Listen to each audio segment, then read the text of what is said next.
Naam, safi sana mpenzi mtazamaji mpendo wa kipindi cha Neema, karibia ndani ya makala haya nikupashe mambo ambayo yatajiri kwenye kipindi cha Neema.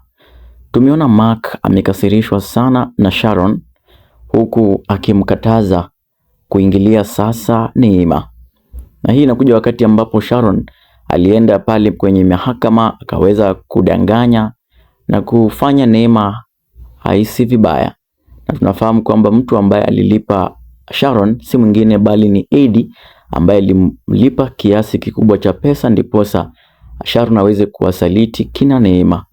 Na leo hii umewepo utazama kipindi hicho, kama hujatazama tumeona jinsi na namna Sharon ameenda kwa ofisi yake Eddie na kupokea pesa hizo. Swali linabaki hapa, je, Eddie atashinda kesi hiyo? Unapofahamu kesi iko pale mahakamani, ni kesi ambayo inaweka Eddie pamoja na Neema katika tumbo joto. Tunafahamu kwamba mpenzi mtazamaji, Eddie anatamani aweze kuenda na kijana yake Ian, na kwa upande mwingine mamake ambaye ni Neema hataki kesi hiyo iendelee na hataki Ian atoke kwa mikono yake. Na tunafahamu vyema kabisa mwishoni Neema atashinda, na hii itaweza kumwacha Eddie na mshtuko mkubwa sana.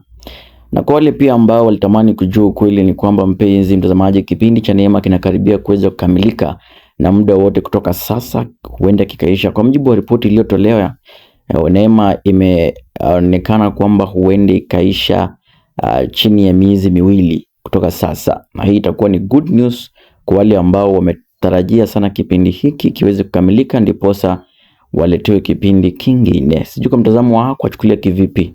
Toa maoni yako na usiweze kusahau kuzidi kufollow na kufuatilia habari zetu, na cha muhimu zaidi uweze kusubscribe channel hii moja kwa moja. Usiweze kusahau kulike.